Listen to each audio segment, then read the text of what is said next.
جی السلام علیکم ورحمۃ اللہ وبرکاتہ۔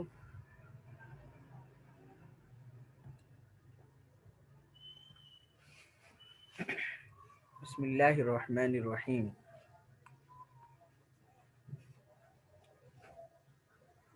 جی بسم اللہ الرحمن الرحیم۔ جی آواز آ رہی ہے جی سب کو؟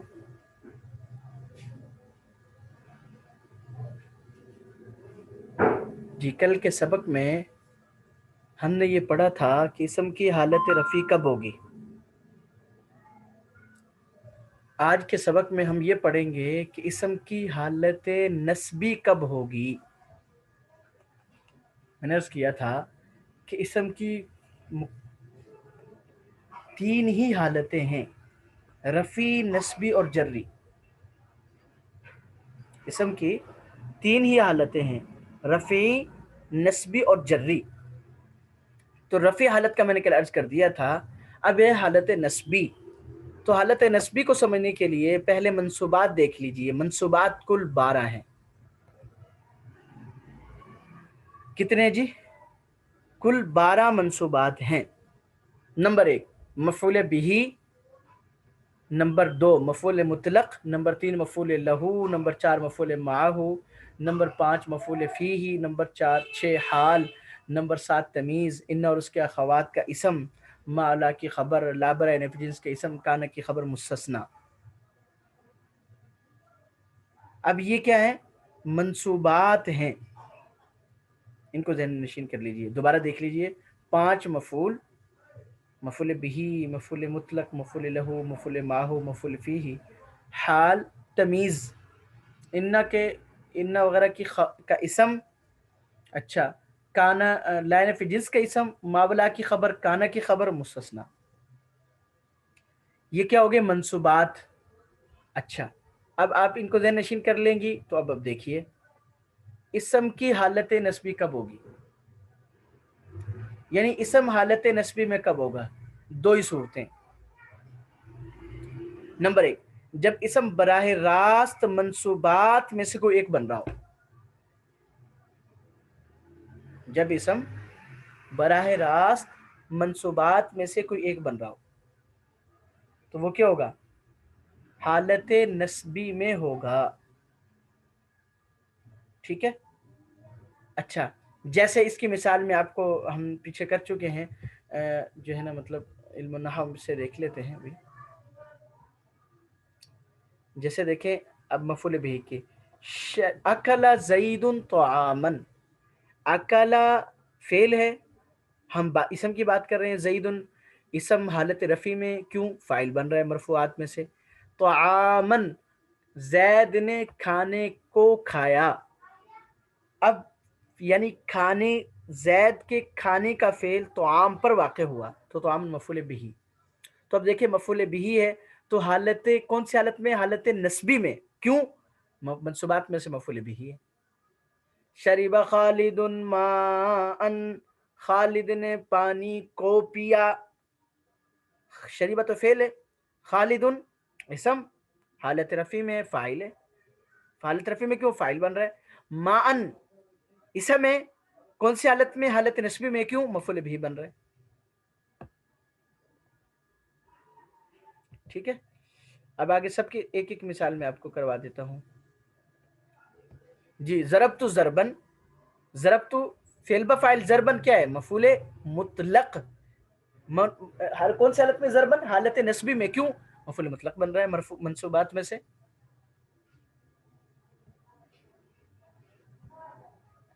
اچھا جی ضربتہ تعدیبن، تعدیبن یہ مفعول لہو بن رہا ہے، کون سی حالت میں؟ حالت نسبی میں، کیوں؟ مفعول لہو بن رہا ہے۔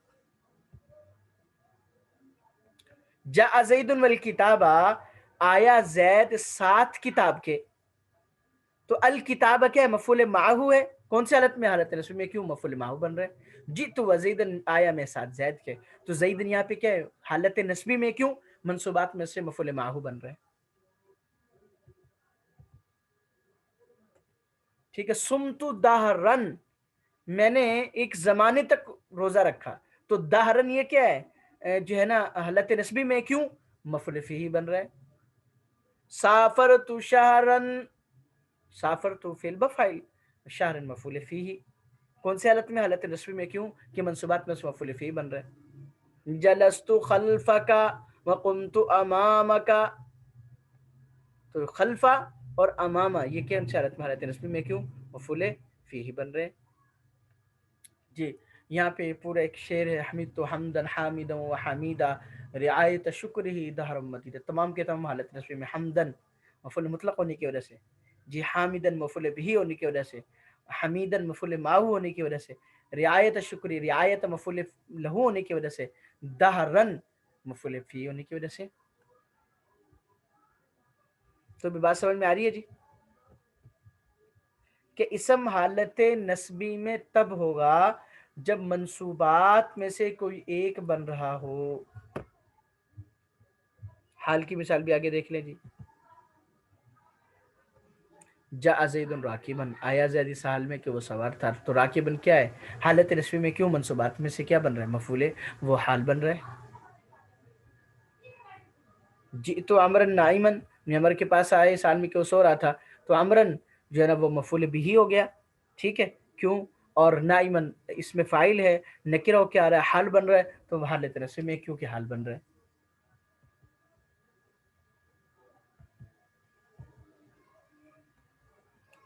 اشتریت رطلا زیتن، میں نے ایک رطل زیتون کا تیل خریدا. رطلن کیا ہے جی؟ رطلن یہ کیا ہے جو ہے نا وہ مفعول بھی ہو گیا، زیتن تمیز ہو گیا حالت نسبی میں. تو بھی بات سمجھ میں آ رہی ہے جی؟ تو بھئی دیکھیں ان میں سے کوئی ایک بن رہا ہو. اچھا، اور دوسری صورت کیا ہے حالت نسبی میں آنے کی؟ جب اسم براہ راست تو منصوبات میں سے کوئی ایک نہ بن رہا ہو، مگر جڑا ہوا ہو اس اسم کے ساتھ جو منصوبات میں سے کوئی ایک بن رہا ہے. جڑا ہوا ہے اس اسم کے ساتھ جو منصوبات میں سے کوئی ایک بن رہا ہے، جیسے صفت ہے، تابع ہے، معطوف ہے، عطف بحرف ہے، عطف بیان ہے. باقی صورتیں ہیں، میں آپ کو ایک مثال سے سمجھاتا ہوں. قرآن پاک سے ہم مثال دیکھ لیتے ہیں. دیکھیے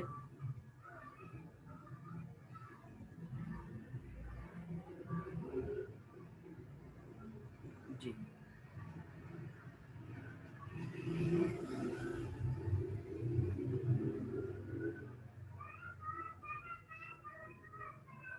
اللہ اکبر، اللہ اکبر، اللہ. السماء بناء، یہ تو من السماء.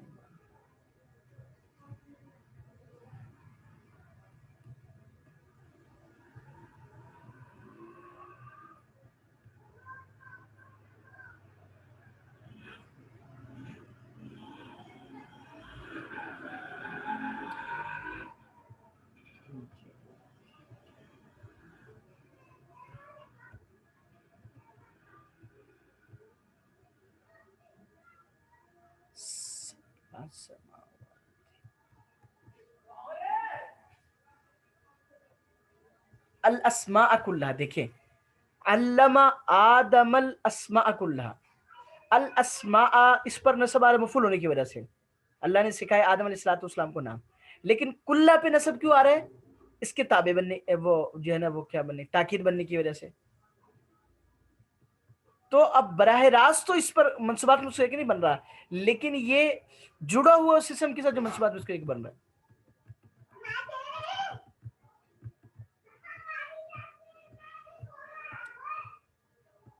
جی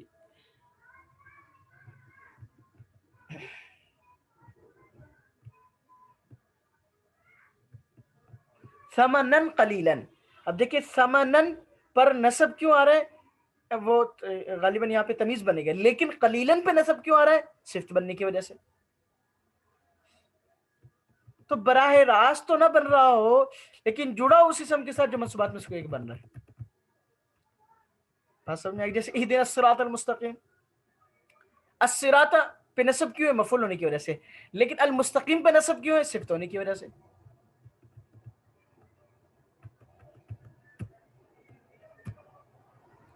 بات سمجھ میں آ رہی ہے جی؟ تو اس لیے اس بات کو ذہن نشین کیجیے گا کہ اسم کی حالت نسبی دو ہی صورتوں میں ہوگی.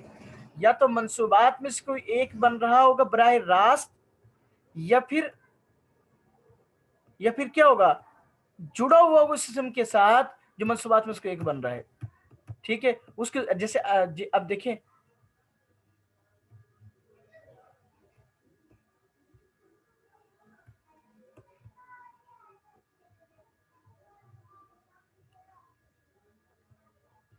یہاں پہ النصارى الصابئین،